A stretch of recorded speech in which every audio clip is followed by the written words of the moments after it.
Hello everybody. Thank you for selecting this video. I hope you will enjoy the subject that I have presented to you today. This example shows you how to compare the way globals are written in embedded Python compared to the normal ObjectScript way of writing globals. The setup consists of three methods. First, we have a control method that starts a method in embedded Python and a method in InterSystems ObjectScript. The first point is just to hold both of these methods that are started in background to be ready to start. And then the control module gives you a trigger to run for both of them. After some time, you stop it, you see the result, you let run it again, can stop it again, see the difference, and so on, a third or fourth time, as long as you like. The tricky thing is about to have them running in parallel, so you avoid the pure sequential writing as in a normal situation.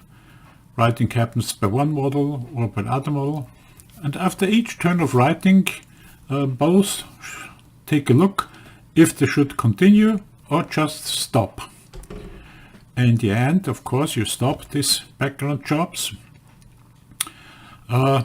But be aware,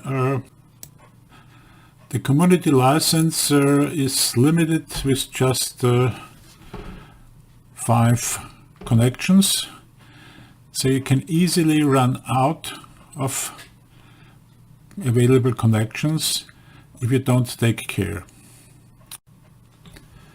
The package is provided with a Docker build, as usual with my examples, but for this video I'm going to use the online demo facility just to do it a little bit different and show how to use it in web terminal, just in opposition to the normal console mode.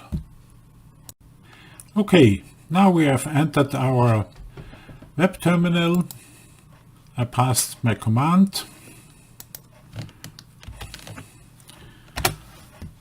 Two processes have started. You might check it also in System Management Portal. Here we see 3 user processes, 2 in background, 1 is the web terminal. Now we let it go. It runs, it starts writing globals, it stops, has done a little bit. We'll let it run again, a little bit longer. And after a few seconds, it reminds you to stop it. You see in the second session the difference is quite significant already. We'll let go it again. And now I stop it not to break our hosting facility, our hosted image, and you see again there's a clear difference between the processes. And if you jump back to System Management Portal, okay, you do a refresh and see, oops, only the web terminal is left. The background processes have stopped. This is the way it works. And of course you don't have these timing problems if you run it in a container, since it's easy to restart if you run out of connections, which can happen especially with the web terminal that also uses some more connections. I hope it was interesting to you, and you should do the exercise yourself to see the difference. Okay,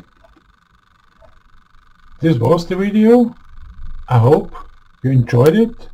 I hope it was interesting to you, and I hope you will see me again with my next video on this channel.